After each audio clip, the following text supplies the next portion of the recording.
नमस्कार, मैं रागिनी। स्वागत है आपका। आप देख रहे हैं खबर आप तक। पौड़ी धाम में श्रीमद राम हर्षद देवाचार्य जी महाराज की 108वीं जयंती महामहोत्सव धूमधाम से मनाई गई। प्रातःकाल स्वामी जी के जन्म पर प्रारंभ हुई पूजा दोपहर तक चली। पूजन पश्चात भव्य भंडारे का आयोजन किया गया। बताते चले कि विकसित हो रही यह पौड़ी धाम स्वामी जी की जन्मस्थली है। यह 10 दिवसीय आयोजन स्वामी जी के जन्म महोत्सव के उपलक्ष्य में आयोजित किया गया था। इस अवसर पर अयोध्या से श्री राम कुंज आश्रम से पधारे संत श्री रामानंद दास महाराज जी के श्रीमुख से श्रीमद् वाल्मीकि रामायण राम कथा का वाचन हुआ।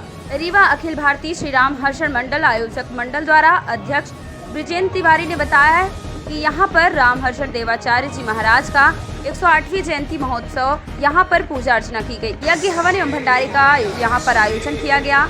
मध्य प्रदेश के अन्य शहरों से भक्त लोग यहाँ पर आकर उनके दर्शन का लाभ लिया। कथा व्यास पर रामानंद दास जी महाराज अयोध्या से लोगों को कथा का श्रवण कराया। जन्मोत्सव के दौरान बधाई संगीत प्रस्तुत किया गया एवं स्वामी जी के जन्म से लेकर अयोध्या प्रस्थान तक की लीलाओं का वर्णन किया गया। पुलियों में चक्र के चिन्ह अंकित थे, मस्तक पर तिलक होने के कारण से इनका नाम तिलकधारी प्रसाद त्रिपाठी हुआ और संपूर्ण विश्व में एक अद्भुत छाप समैया के द्वारा प्राप्त की गई। पौड़ी धाम में स्वामी जी ने 1933 में सीताराम विवाहोत्सव समैया प्रारंभ किया था। ऐसा विवाहोत्सव संपूर्ण विश्व में नहीं होता है जैसा कि पौड़ी धाम में होता है। विश्व की बात कर रहे हैं और इस यज्ञ की एक विशेषता है, किसी से 2 रुपए की याचना नहीं की जाती है कि आप 2 रुपए खर्च करो।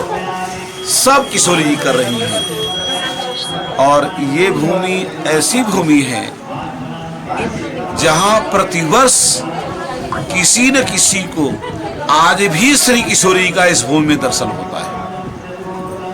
आज भी दर्शन होता है। जिनको विश्वास नहीं है वो पौड़ी धाम आकर के पौड़ी धाम की समैया करके और अनुभव करके। सरकार का आज किस रूप में जन्म मनाया गया?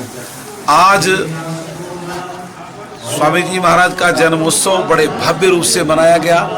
संपूर्ण भारत के श्री राम हर्षण मंडल के भक्त लोग इकट्ठे हुए, प्रेमी लोग इकट्ठे हुए।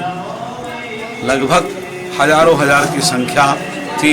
आप तो देख रहे थे कि ग्राउंड में कहीं भी रहने के बैठने के लिए जगह नहीं बची, इतनी भीड़ इकट्ठी हुई थी।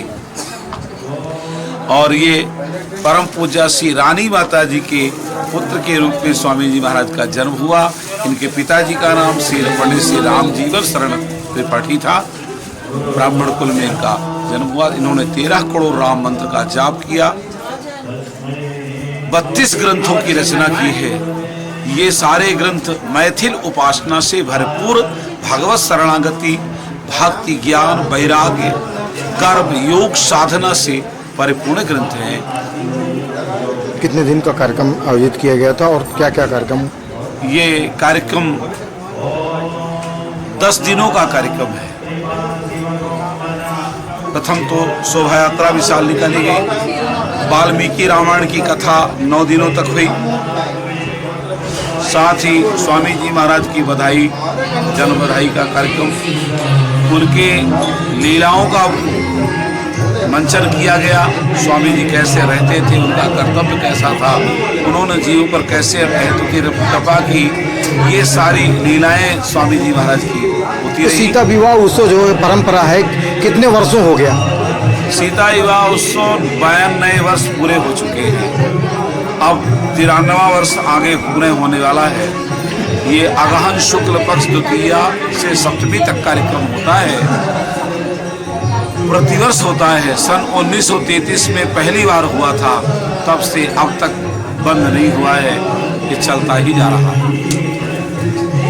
अनंत श्री सद्गुरुदेव भगवान का 108वां ये अवतरण महोत्सव है। ये 10 दिन का कार्यक्रम हुआ करता है। मेरे सद्गुरुदेव भगवान स्वामी श्री रामहर्षण दास जी महाराज पंचरसाचार्य हैं। भगवान शिव के बाद कोई पंचरसाचार्य हुआ है, मेरे गुरुदेव हुए हैं। ये पूर्णी धाम में मनाया जाता है। ये इसको न्यू मिथिला कहते हैं। वर्तमान समय में हमारे पीठाधीश्वर इसके जगत गुरु वल्लभाचार्य जी महाराज हैं, जिनके सानिध्य में उत्सव मनता है। और ये दिव्य उत्सव है। यहाँ 10 दिन का उत्सव है। यहाँ बधाई, लीला और आरती और महाअभिषेक होता है। दूध, दही, घी और बृहद भंडारा किया जाता है। भंडारे में पूरे भारतवर्ष के लोग आते हैं। 2-3 से 4 हज़ार लोग यहाँ प्रतिदिन आज 10 दिन से भंडारा पा रहे हैं। और आज यज्ञ की पूर्णाहुति भी है। वाल्मीकि रामायण की कथा भी हुई है। हमारे सरकार की लीलाएं भी हुई हैं। और बड़ा दिव्य उत्सव है, बड़ा दिव्य धाम है। ये आचार्य पीठ है। यहाँ जो मांगा है उसको वो मिला है। ऐसे महापुरुषों का अवतरण तो युगों में होता है। ऐसे महापुरुष अभी देता, द्वापर, त्रेता, ऐसे अभी तक ऐसे महापुरुष इस युग में नहीं आए। बस